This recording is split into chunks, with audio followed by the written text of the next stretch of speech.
Don't play with her, don't be dishonest.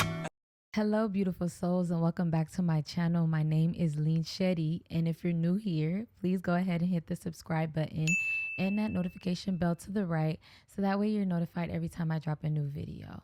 As you can see by the title of this video, I will be talking about the impact of loss on your mental health. Y'all, we all experience loss at some point, whether we lose a loved one, whether we lose a friendship, or we lose a job. This subject is very near and dear to my heart because this is something that I experienced. I lost somebody very important to me. Quick story time. About 3 years ago, I lost my mother to a terminal illness.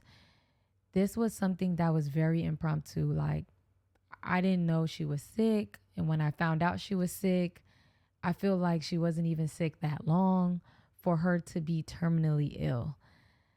I got a phone call one day from my brother. He was telling me that she had been sick for a while, maybe like a couple weeks, and she wasn't getting better.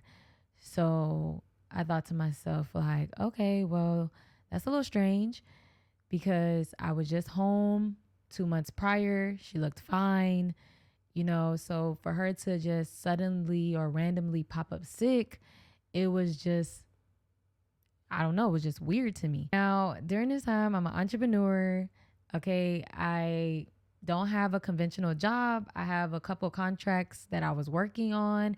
However, I could leave impromptu and it wouldn't be a problem. So I went home, and when I got home, my mother told me that they think it's a little bit more serious than what I anticipated it to be. So I stayed optimistic because I felt like, how bad can it be? I just saw my mom 2 months prior, and I just knew it couldn't be as bad because I just saw her. So we're in and out of doctor's appointments, and they can't figure out what's wrong with her.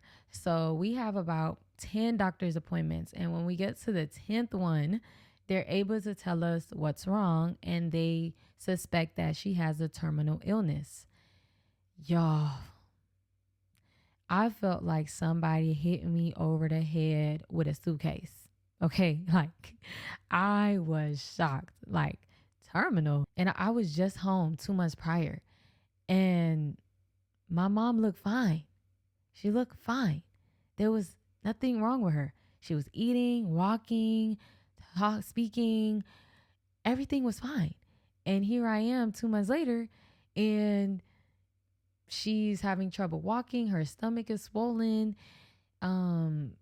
She's in serious pain. And I'm just trying to figure out, like, what happened? So I was shocked. I could not move. Like, I just was like, okay. But I wanted to be strong for her. So I put my big girl panties on and I did what I needed to do.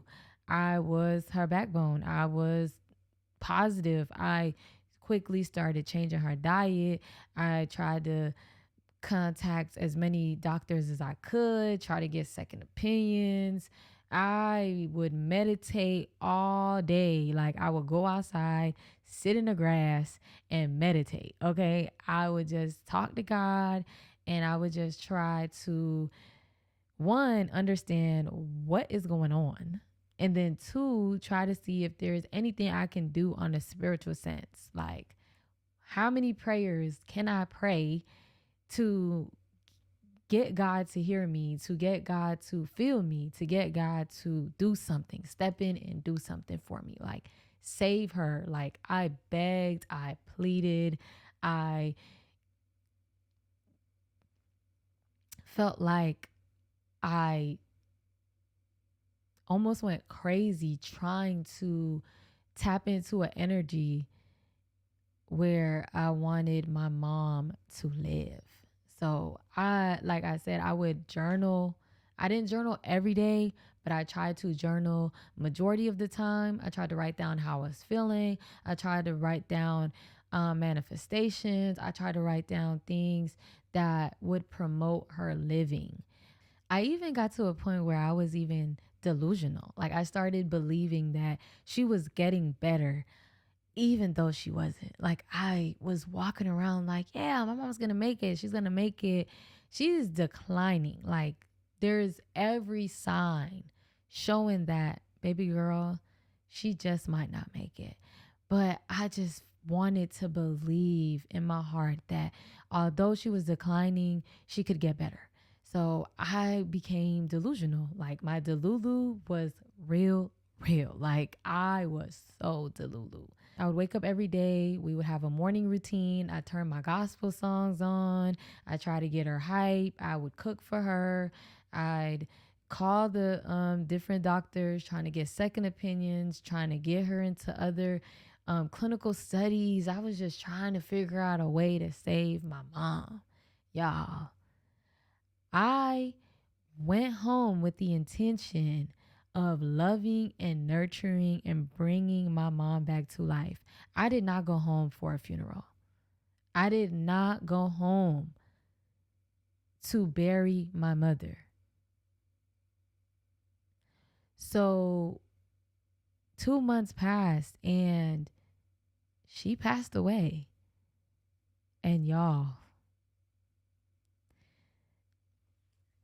that was the hardest thing I ever went through in my life. Losing my mom.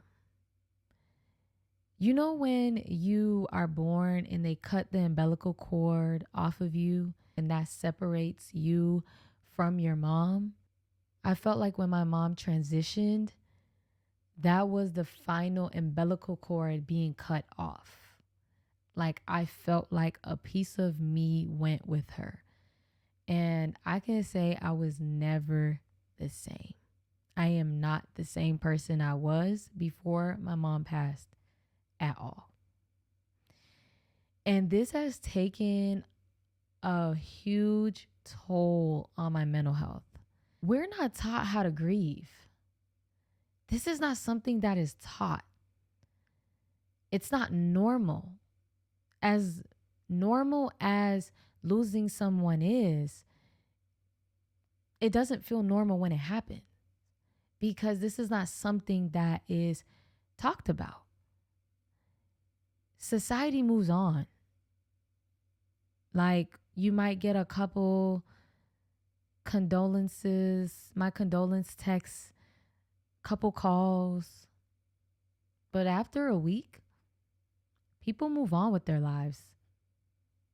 Your job, your bills are still due. I can't call my credit card company and be like, hey, my mom just passed. Can you give me an extension? Like life moves on. And when you lose someone, especially someone close, you feel like your world has stopped. So for a long time, I was depressed. I didn't do anything. For 2 years, I grieved. I was angry at God. I was angry at my mom. I was angry at myself.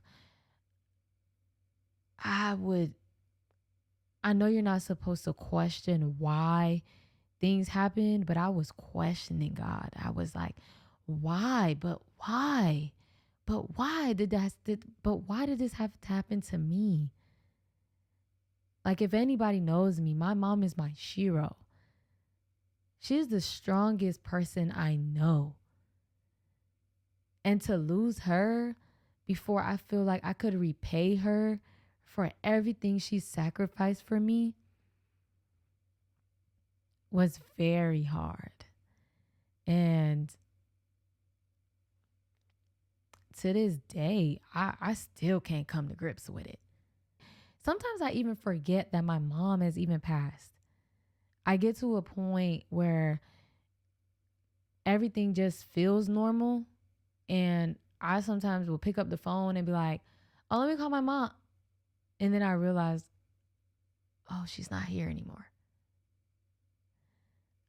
For a while, and I know this sounds bad, but I could not hang out with people that would hang with their moms. Like, let's say there's a Mother's Day outing and everybody's gonna be spending time with their moms and somebody may invite me. I wouldn't want to do that. Not gonna lie. Cause I don't want to see that. I don't want to see you hanging with your mom and me being reminded that I don't have one. And yes, in the spiritual sense, I would have people tell me, she's still here for you. She's still there. You know, she's just she's in another realm and, she's still looking down on you. And I get all that. But when I'm going through some of my hardest battles, I can't call my mother. When I have my first child, this is going to be an experience that I'm not going to experience with my mom. There's a lot of things that I wish I could tell my mom that I could never tell her. Sometimes I just want to hug her. I just want to hug her and tell her, I just want to cry in her arms. And I can't even do that. So for a long time, I was angry. And this took a huge toll on my mental health. It's not talked about enough. And I want to stress this to everybody that's watching, to anybody that's experiencing something similar to what I experienced. You're not alone. I wish this is something that I would have done when she was transitioning, was reach out to more people. Because when she did transition, I didn't have a lot of people checking up on me. And I realized it was because I didn't nurture certain relationships the way I needed to prior to me losing my mom. And what I mean by that is I didn't call people often. I'm introverted, y'all. I'll go ghost real quick. So I didn't call people often. Most of the time, people always see me with a smile on my face. Regardless of what I'm going through, I don't like to be vulnerable. I am an Aquarius. We are not emotionally intelligent. We are not the emotionally intelligent sign of the zodiac. So when it comes to vulnerability, I don't like being vulnerable at all. So I rarely have times where I've ever been vulnerable with a friend. So when my mom was transitioning, I just put on my tough face. People that followed me didn't even know that I was going through what I was going through. I was posting regularly, posting motivational quotes, posting motivational posts, looking cute time to time. It looked like life was still normal for me.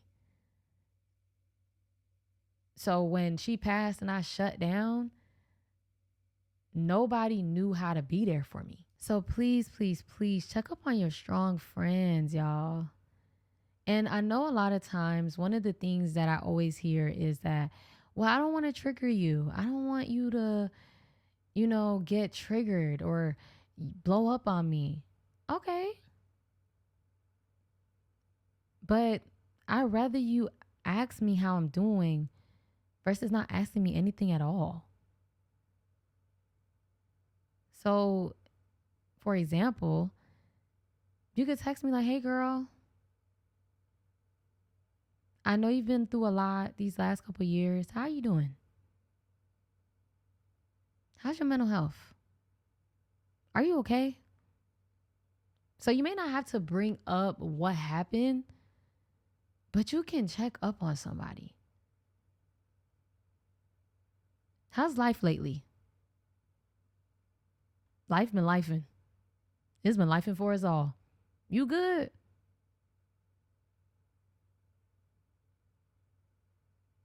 Hey, I noticed you haven't been coming around.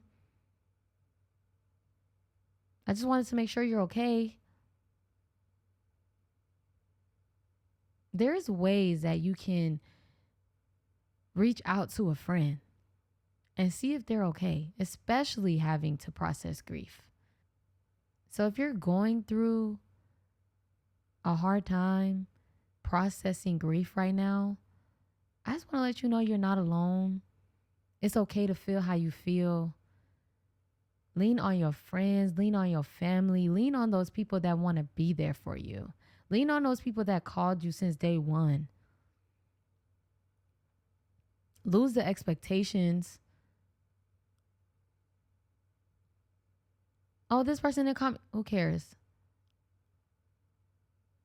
This person didn't check on me. Who cares? Pour into the people who are checking up on you. Pour into the people who are showing you love. Look for different coping mechanisms.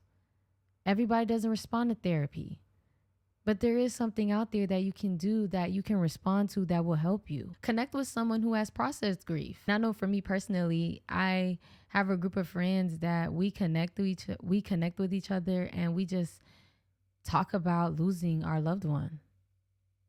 And it's cool because we're all able to relate with each other. And it's a very vulnerable space, and we all feel like we can pour into each other more effectively because we know what each other have been through. Like, we know how hard it is. We know when each other's bullshitting. So maybe surround yourself with people who also have similar experiences as you. Don't isolate yourself. Take time for yourself. And I'm going to reiterate this again. Please take time off of work, y'all. When my mom passed, they replaced her like this. Her boss and a couple coworkers came to her viewing. They didn't even bother to show up to her funeral. You think they gave me anything? She told me, oh, your mom was one of my hardest workers. She will be missed. And kept it moving. Stop overworking yourself for people that can replace you tomorrow. Take the time. If you want to sit on your couch and watch TV all day, then do that. If that's what's going to make you feel happy, do that. A lot of people ask me,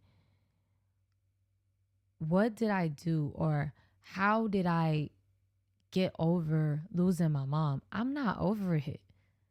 I don't think this is something I will never be over. You just learn how to process it, and you just learn how to accept it. My grief journey is why I wanted to be more raw and authentic on my platform, because I want to build a community where we can have real conversations about healing and like what it looks like to heal. Healing is an ongoing process. And I feel a lot of times we may sugarcoat it, or it may look all cute, like, oh, it's just soft life and self-care. But if you're not doing the inner work, if you're not really,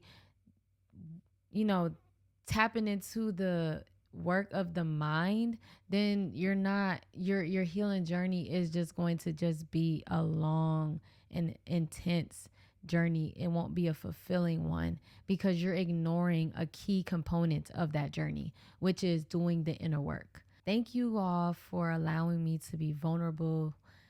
I'm so happy today that we all cultivated a safe space where I could be real, raw, and authentic and talk about something that is very needed, especially amongst women.